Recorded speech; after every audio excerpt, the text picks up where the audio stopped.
amigos, buenas tardes. Hoy vamos a continuar con el tema que veníamos abordando en la clase anterior y nos habíamos quedado en lo siguiente. Habíamos escrito la energía total para un sistema de dos partículas que interaccionan entre sí con fuerzas centrales. Pues dos partículas, recuerden que interaccionan entre sí en parejas, según la tercera ley de Newton, y las fuerzas siempre están dirigidas en la línea que une a sus centros de masa. Entonces, vamos a ver a continuar con ese caso. Tenemos lo siguiente, que la energía total de ese sistema formado por dos partículas es igual a un medio de mu, donde mu es, como vimos en la clase anterior, la masa reducida por la velocidad de la partícula al cuadrado más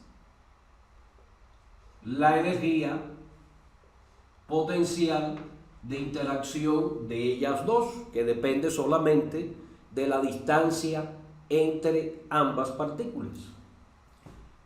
Recuerden que la masa reducida es la siguiente expresión: el producto de la masa de una partícula por la masa de la otra sobre la suma de las masas de esas dos partículas. Y habíamos visto, para el caso particular en que una de esas masas es mucho mayor que la otra, teníamos que esto, para ese caso particular, la masa reducida nos queda M1 sobre M2. En general esto se puede escribir como M2 sobre 1 más M2 sobre M1. Eso en general. O sea, esta expresión se puede escribir siempre de esta forma. Entonces, para el caso particular que se cumpla esta desigualdad, vamos a tener que la masa reducida nos va a quedar aproximadamente igual a M2. O sea, que para el caso que tenemos un sistema de dos cuerpos que interaccionan entre sí y la masa de uno de ellos es mucho mayor que la del otro, la masa reducida de ese sistema es aproximadamente igual a la masa de aquel cuerpo cuya masa es más pequeña. Y les ponía el ejemplo de la Tierra y un satélite artificial, donde la masa reducida de ese sistema es aproximadamente igual a la masa del satélite. Lo mismo con el Sol y la Tierra. La masa reducida de ese sistema es aproximadamente igual a la masa de la Tierra. Y habíamos visto también, teniendo en cuenta la definición de la posición del centro de masa, ¿verdad?, de ese sistema, que el centro de masa siempre está corrido hacia la posición que ocupa el cuerpo de mayor masa. En el caso del Sol y la Tierra, el centro de masa de ese sistema prácticamente está en el centro del Sol. Y en el sistema de la Tierra con un satélite artificial, prácticamente el centro de masa está en el centro de la Tierra. En el sistema formado por la Luna y la Tierra, el centro de masa está corrido hacia la posición que ocupa la Tierra.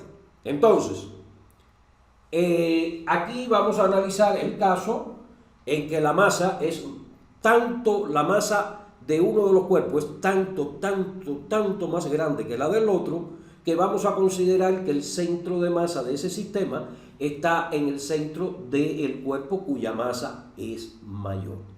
¿De acuerdo? Entonces, bajo esas consideraciones, tenemos que aquí podemos escribir, en lugar de mu, podemos escribir m.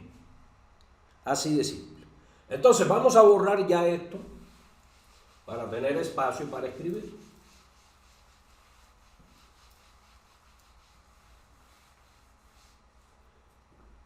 Eso, ahí nos habíamos quedado, en esta situación. Ahora, ¿qué tenemos? Como la fuerza es central, ¿verdad? Digamos, tenemos el cuerpo 1 de masa M1, el cuerpo de masa M2, ¿y qué tenemos? Que la fuerza, digamos que sea la fuerza gravitatoria, que el Sol ejerce sobre uno cualquiera de los subplanetas, tenemos esta fuerza. Y además tenemos que si ubicamos el origen de coordenadas en el centro del Sol, por estar ahí el centro de masa del sistema, tenemos que R, que sería el radiovector de posición del planeta con relación al origen que está ubicado en el centro del Sol, forman entre sí 180 grados. Por ende, el ángulo que forman, el seno del ángulo de 180 es 0 y por lo tanto esta cantidad, recuerden que el momento de fuerza es igual a R multiplicado vectorialmente por la fuerza. Pero esas fuerzas son colineales, ¿de acuerdo? Son paralelas entre sí, el ángulo que forman es de 180 grados, el seno de 180 es 0 y por lo tanto esto es 0. Entonces, como el momento, o sea, el momento de la fuerza que actúa sobre el cuerpo de masa M2 es 0, quiere decir que el momento de la cantidad de movimiento tiene que ser constante. Ya eso lo habíamos analizado en la clase anterior. Quiere decir que el momento de la cantidad de movimiento, en este caso, de este cuerpo de masa M2, se conserva, es constante.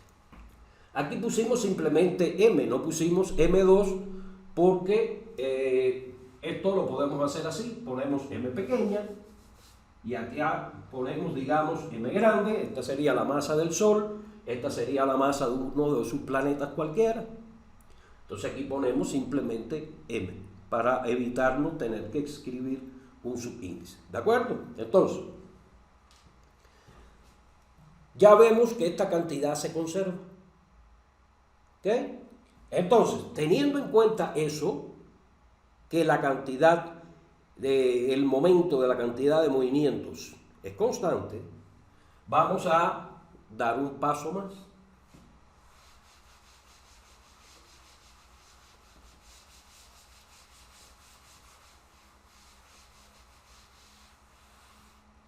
Y veamos lo siguiente.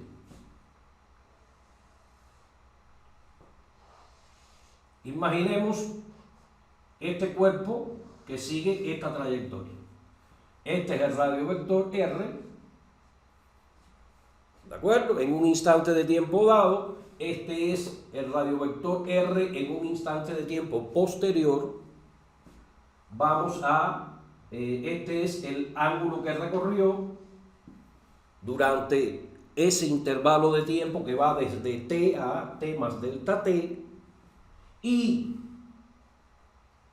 fíjense que el ángulo recorrido es un ángulo infinitesimal. Aquí en el dibujo se está exagerando, pero es un infinitesimal de ángulo recorrido. Por lo tanto, en ese recorrido, el módulo de R prácticamente no cambia. ¿De acuerdo? Prácticamente no cambia. Entonces, aquí vamos a trazar esa línea y vamos a hallar el área de ese sector. El área de ese sector, que es el área barrida por el cuerpo en su movimiento, por esa trayectoria, ¿verdad? Es aproximadamente igual a ¿quién? A un medio de R, que sería la base del triángulo Aquí este triángulo es aproximadamente rectángulo. Por lo tanto, sería 1/2 de la base por su altura. ¿Verdad? Por su altura. Pero, si el ángulo recorrido, este ángulo, es muy pequeñito, ¿qué va a suceder? Que esta distancia de aquí, esa altura y esta curva de aquí, la longitud de esa curva, van a ser prácticamente iguales. Y la longitud de este arco de curva es aproximadamente igual ¿a quién? A R por d phi. ¿Estamos? R por d phi.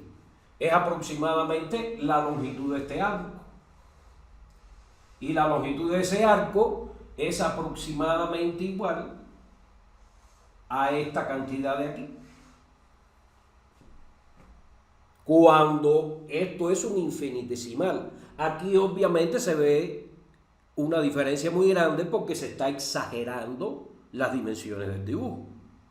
Pero si esto cada vez es más pequeño, este ángulo, vean, cada vez se va a ir aproximando más a esta longitud, ¿verdad? La longitud del arco cada vez se aproxima más a la altura del triángulo, vean.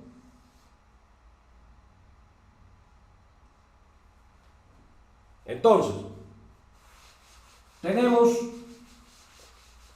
que el área de ese sector, ese barrido, esa área barrida por el cuerpo, al moverse por esa trayectoria que dibujé, tendría esta forma aproximadamente. O sea, que esa área sería R al cuadrado de phi sobre 2. Si ahora diferenciamos eso en el tiempo, ¿qué es lo que va a quedar? El diferencial de área en el tiempo va a quedar igual a R cuadrado sobre 2 por,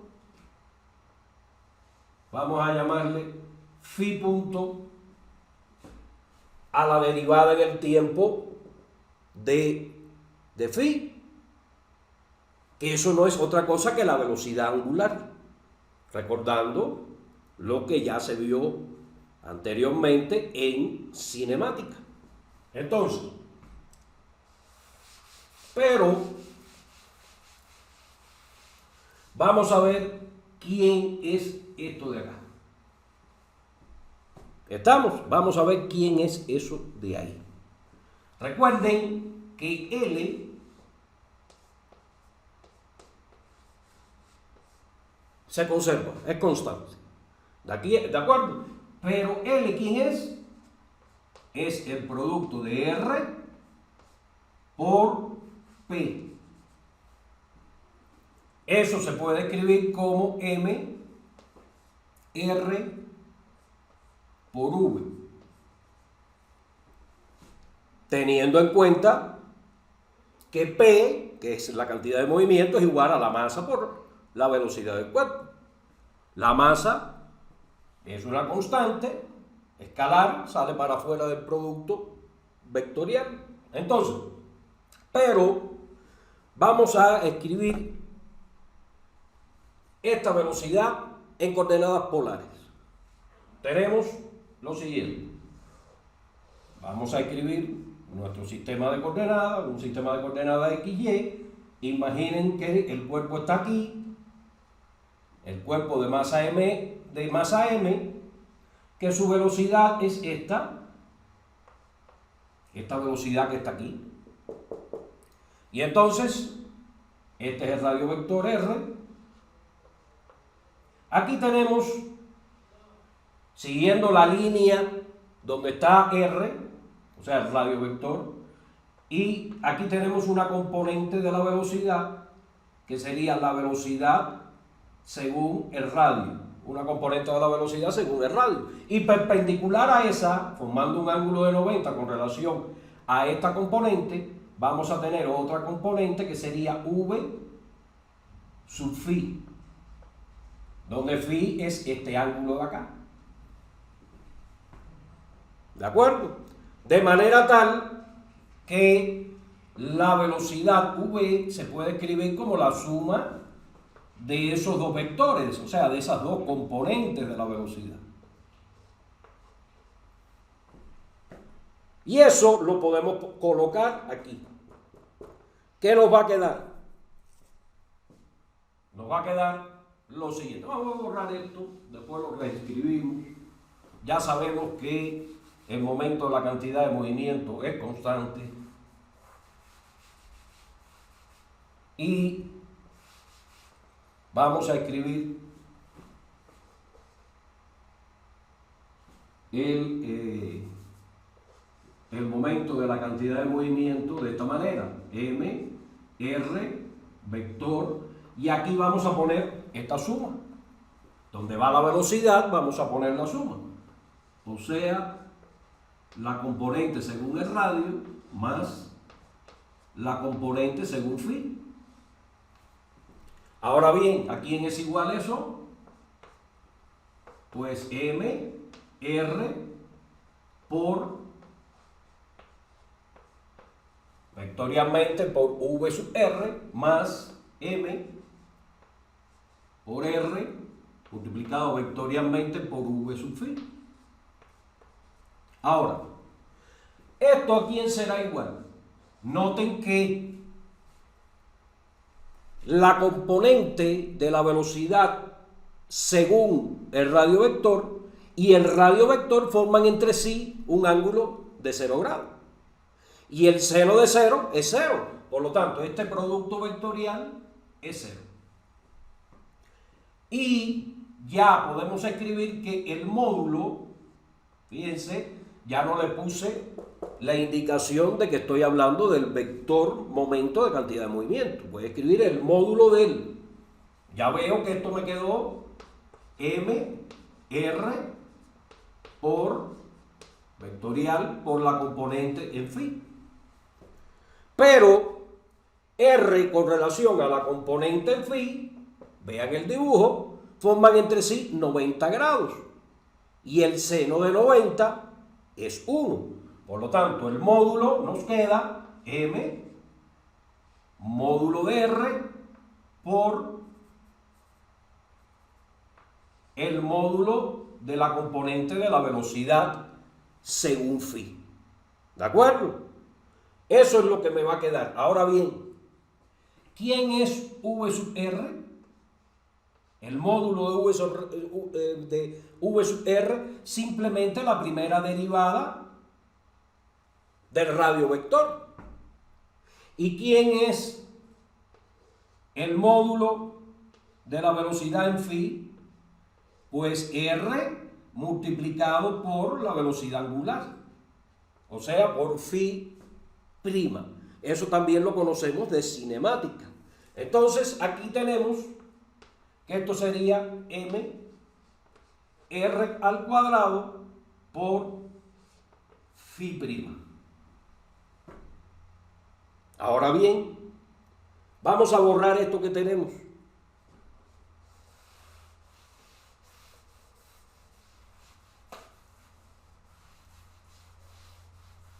Noten acá, aquí tenemos a quién, a phi prima. Por lo tanto, vamos a despejar de acá phi prima. ¿Qué nos queda? Que phi prima es igual a quién, a L módulo sobre la masa sobre R al cuadrado. Lo sustituimos acá y nos va a quedar que la velocidad con que cambia el área barrida por el cuerpo en su movimiento por la trayectoria dada va a ser igual a quién. Los R al cuadrado se van, por lo tanto queda L sobre 2 veces M. Pero m es una constante, el 2 es una constante y L dijimos que se conserva, que va a ser constante en este caso. Por lo tanto, esto es igual a una constante. Ese es el contenido de la segunda ley de Kepler, que me dice que el cuerpo en la órbita, es decir, un planeta en su órbita alrededor del Sol, recorre iguales áreas, o sea, barre iguales áreas en iguales intervalos de tiempo. Es lo que quiere decir esta relación que está acá. Esa es la segunda ley de Kepler. ¿Cómo la obtuvo Kepler? ¿Haciendo lo mismo que acabo de hacer en el pizarrón? No. Kepler obtuvo esa ley a partir de observaciones con su telescopio. O sea, él llegó a ese resultado de forma totalmente empírica. ¿De acuerdo? Entonces ya tenemos la segunda ley de Kepler, ¿verdad? Y vamos a continuar con las ecuaciones correspondientes. Entonces, ¿qué tenemos?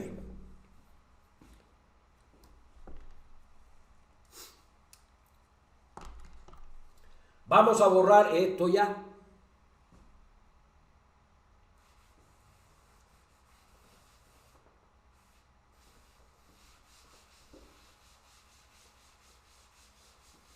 Y reescribamos la expresión para la energía total del sistema. Teníamos que la energía es igual a 1/2 de la masa por la velocidad al cuadrado, ¿ok? Más la energía potencial, que depende solamente de la distancia entre los dos cuerpos que están interaccionando. Recuerden que habíamos escrito la velocidad como la suma de la componente radial en coordenadas polares más la componente angular de esa velocidad. Entonces, estas dos velocidades forman entre sí 90 grados. Por ende, la velocidad al cuadrado simplemente va a ser velocidad según el radio al cuadrado más la velocidad según el ángulo al cuadrado. Ya que ¿qué faltaría? O sea, si yo elevo esto al cuadrado, me queda cuadrado del primero más cuadrado del segundo más el duplo del producto escalar del primero por el segundo. Pero como forman 90 grados y el coseno de 90 es 0, perdón, como el coseno de 90 es 0, ese producto escalar es 0 y solamente me queda la suma de los cuadrados. ¿De acuerdo? Entonces, fíjense que esto es Pitágoras, ¿verdad? Entonces, ¿qué vamos a tener? Esto lo vamos a sustituir acá. Lo vamos a sustituir en ese número. ¿Qué vamos a obtener entonces? Que la energía es igual a 1/2 de m por la velocidad según el radio al cuadrado, que lo vamos a escribir simplemente como r', es decir, r punto al cuadrado. Ya recuerden ustedes que habíamos visto que el módulo de la componente radial de la velocidad era la derivada de r en el tiempo y lo habíamos escrito como r punto. Entonces sería r punto al cuadrado más 1/2 de la masa por esta componente al cuadrado y esta era r por phi punto. Entonces tenemos r cuadrado por phi punto al cuadrado más la energía potencial de interacción de esos dos cuerpos. Así nos queda. Pero recuerden quién es phi' con relación a L, o sea, al momento de la cantidad de movimiento. Nosotros habíamos visto que el módulo de L era M por R y por phi'. ¿Recuerdan eso? Nos quedaba masa, iba el producto escalar, vamos a recordarlo, era M, R por la velocidad, la componente de la velocidad esta. Y ese producto vectorial, como formaban 90 grados entre sí, quedaba MR por el módulo de esa velocidad, y esto nos quedaba MR al cuadrado sobre, es decir, por phi punto.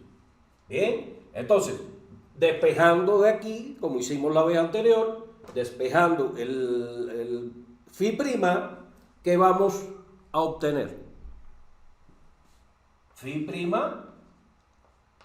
es igual a L módulo, ya, bueno, aquí tenemos esto y aquí tenemos el módulo, es el módulo sobre M R al cuadrado, ¿de acuerdo? Y eso lo vamos a sustituir acá. De manera que va a quedar, vamos a borrar arriba para que nos quede espacio.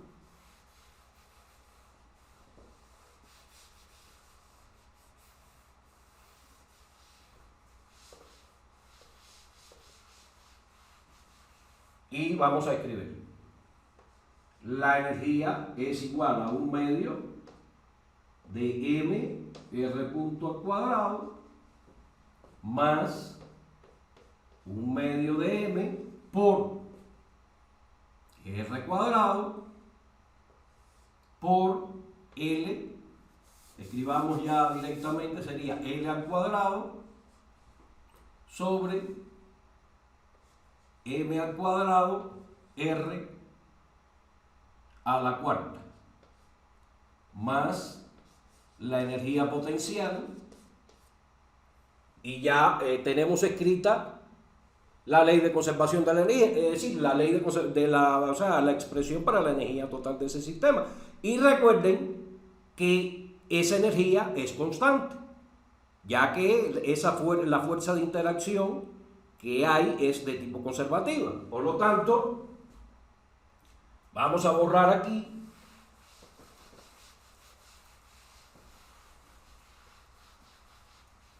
ya nos queda esta expresión. Ahora vamos a despejar R', o sea, R punto.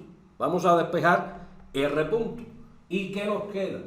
Nos queda E, que es una constante, menos E, o sea, la energía potencial, que depende de la posición del cuerpo, del radio, del módulo del radio vector.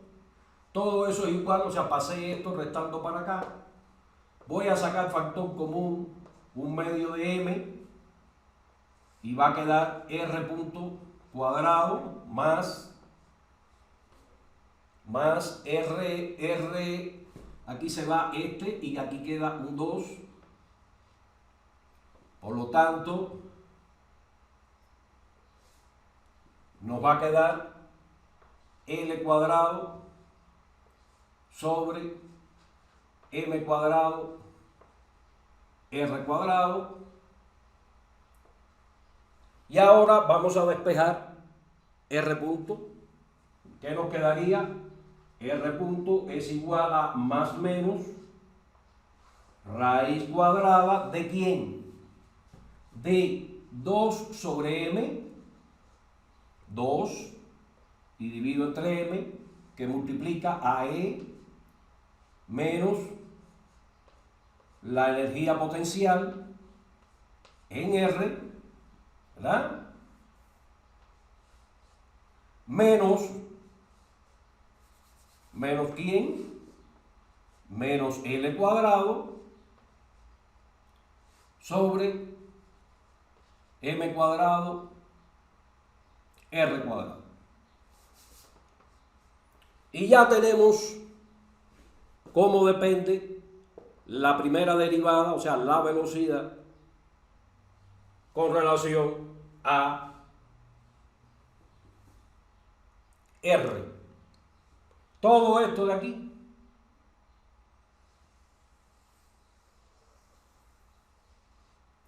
es función única y exclusivamente de R, porque M es una constante, 2 es una constante también, la energía total es constante, el momento de la cantidad de movimiento es constante, la masa constante, lo único que cambia es R. Por lo tanto, esto es una función que le voy a llamar K en R. Es una función solo de R. Entonces, ya vamos a borrar aquí.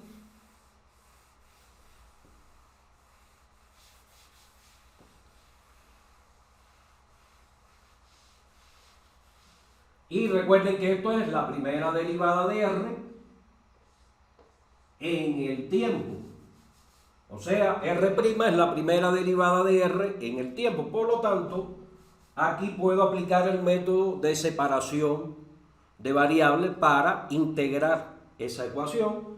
Esto me queda sobre K en R. Vean, todo esto es K en R. Lo paso dividiendo y todo esto es igual al diferencial de t. Eso es por una parte. ¿De acuerdo? Por otra parte, ¿qué teníamos? Recuerden que phi' era igual a L sobre M y sobre R cuadrado. ¿Recuerdan? Entonces, ¿qué es lo que tenemos? Phi', ¿quién es? Es de phi de t. Por lo tanto,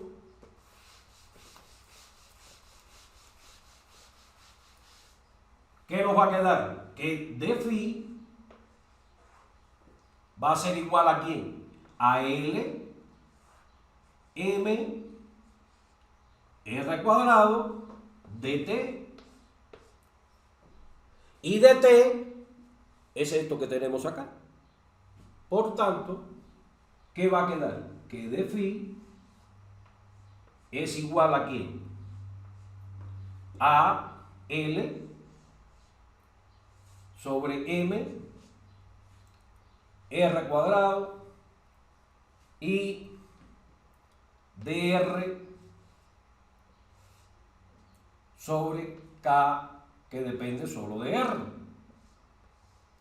Entonces ya esto se puede integrar sin ningún problema, porque esto es R cuadrado, esto ya sabemos quién es, y solo nos quedaría integrar. Si hallamos esa integral,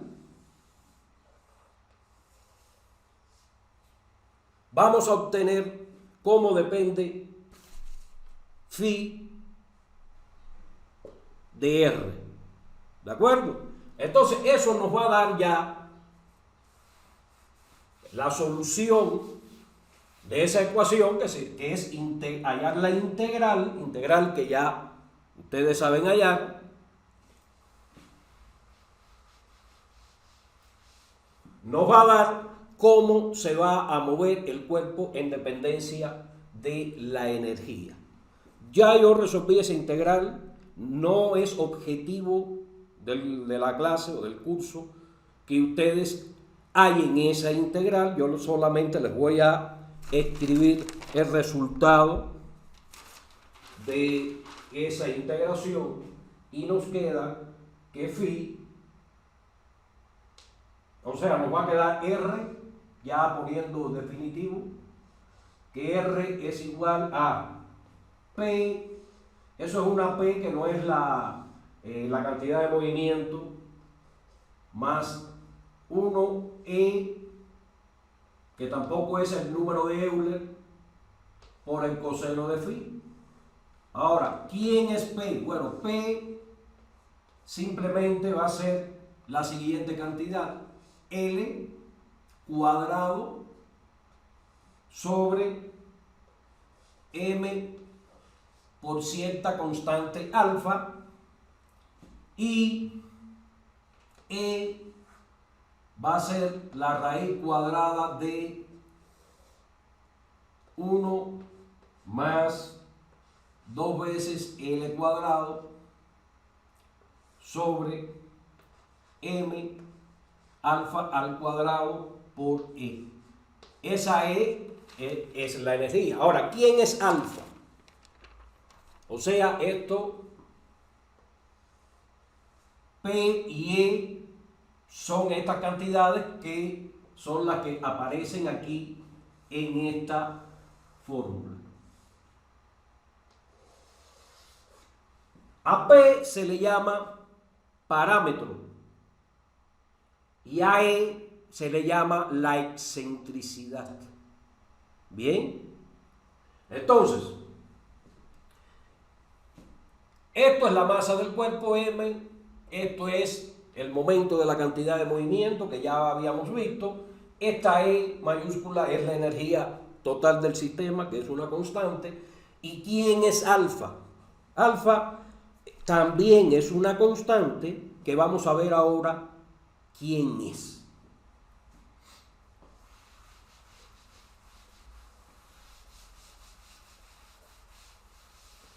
Pues resulta, ustedes recuerdan la expresión para el trabajo y recuerdan también que para el caso de que las fuerzas que actuaban sobre el cuerpo eran de tipo conservativa, teníamos que el diferencial de la energía potencial era igual a menos este producto escalar. O mejor dicho, ya esta expresión, donde teníamos F, que es la fuerza, por dr. Pues bien, aquí la fuerza de interacción es la de un planeta con el Sol, digamos, y por lo tanto, cuando se integre esa energía potencial, ¿verdad?, nos va a quedar la constante de gravitación universal, la masa del Sol, digamos, por la masa m del planeta sobre r, que es la distancia que hay desde el centro del Sol al centro del planeta. Y esto nos va a quedar con signo menos cuando hagamos esa integración. Entonces, a esta cantidad aquí es a lo que le llamamos alfa. O sea, que esto se puede escribir como menos alfa sobre R. Esa es la forma que va a tener la energía potencial de interacción entre el Sol y el planeta, en este caso. Entonces, esa alfa que aparece aquí es esta cantidad que encerré aquí. ¿De acuerdo? ¿Queda claro?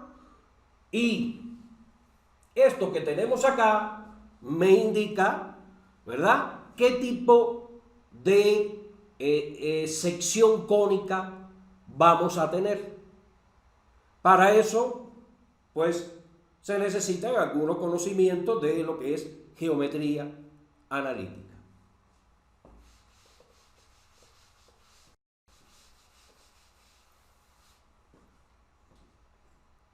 Por otra parte, vamos a tener lo siguiente. Esto vamos a dejarlo ahí tal cual.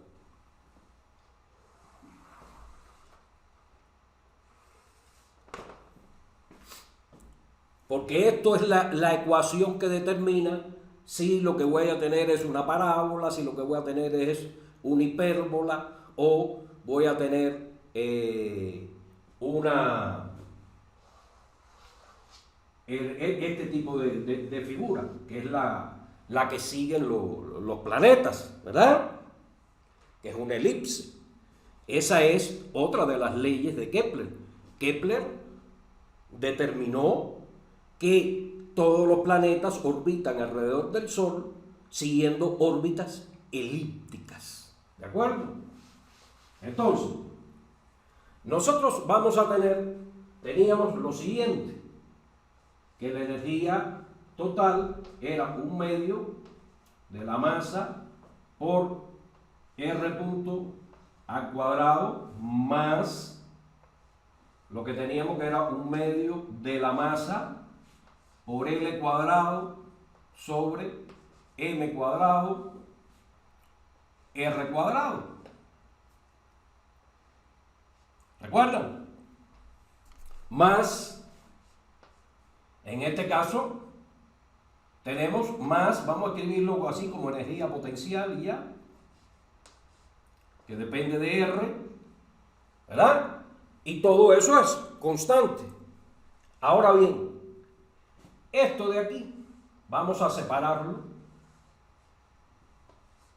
con un corchete. Vean que todo esto es una función de R. Y lo vamos a llamar V en R. Eso es como si tuviera una energía potencial, como si todo esto fuera una energía potencial. Aquí tenemos la energía cinética del planeta y esto es como si tuviéramos un potencial. Si nosotros esta función V en R la graficamos, ¿qué vamos a obtener? Nos va a quedar algo así. O sea, graficando esto, porque si recuerden que esto de aquí, esto lo podemos escribir como menos, ¿recuerdan? Menos alfa sobre R.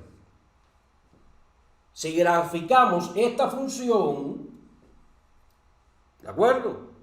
¿Qué nos va a quedar? Una gráfica de este tipo. Esto es VR y aquí tenemos R. Entonces, si tenemos una energía por acá mayor que 0, esto sería el 0 acá, mayor que 0, aquí hay un punto de retorno que se le llama. En ese punto de ahí es que se está igualando la energía total con el gráfico de V en R. O sea, la energía total del sistema es igual a la energía potencial en este punto de aquí, en este punto R de aquí. En ese momento, si esta energía es igual a todo esto, quiere decir que la velocidad del cuerpo se hizo 0 en ese punto. O sea, en ese valor de R, la energía potencial y la energía total se hicieron iguales y por lo tanto la energía cinética se hizo 0, la velocidad es 0 y el cuerpo retorna. Eso es un punto de retorno que le llaman. En este caso, si la energía total es mayor que 0, estamos en presencia, o sea, si la energía de ese sistema es mayor que 0, tendríamos una hipérbola. Sería la figura que describiría, o sea, sería la figura de la trayectoria que describe ese cuerpo. Ahora bien, si la energía es justamente 0, que sería esta línea de aquí, igualmente en este punto sería un punto de retorno. Pero en este caso particular, lo que voy a tener es una parábola. O sea, una hipérbola aquí, una parábola acá. Ahora, si la energía es menor que 0, digamos por acá, Vean que tenemos dos puntos de retorno, aquí y acá. Hay dos puntos de retorno. Aquí, para este valor de R, tendría el mínimo de esa función. Aquí tendría el mínimo de esa función, que no es simétrico. Aquí el mínimo de la función. Y noten que un punto de retorno está más alejado, el otro punto de retorno está más cerca de este valor de R, que está aquí. Bien. Entonces, para ese caso, es que tenemos justamente la órbita que siguen los planetas alrededor del Sol. Bien. Entonces,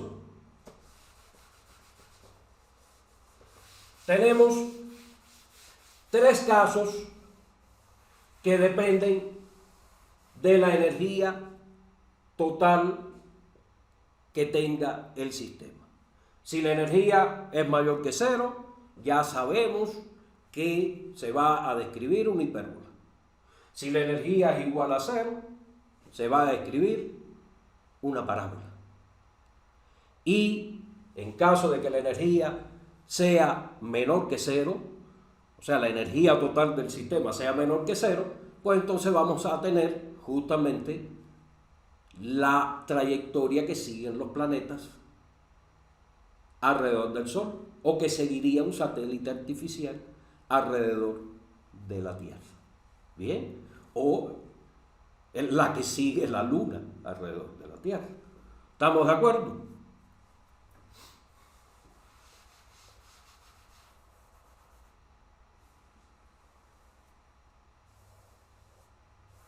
Entonces, ya hemos visto cómo en su conjunto la ley de conservación de la energía y la ley de conservación del momento de la cantidad de movimiento nos permitieron hallar aquellas ecuaciones, aquellas relaciones que me permiten predecir cuál va a ser la trayectoria de un planeta alrededor de eso.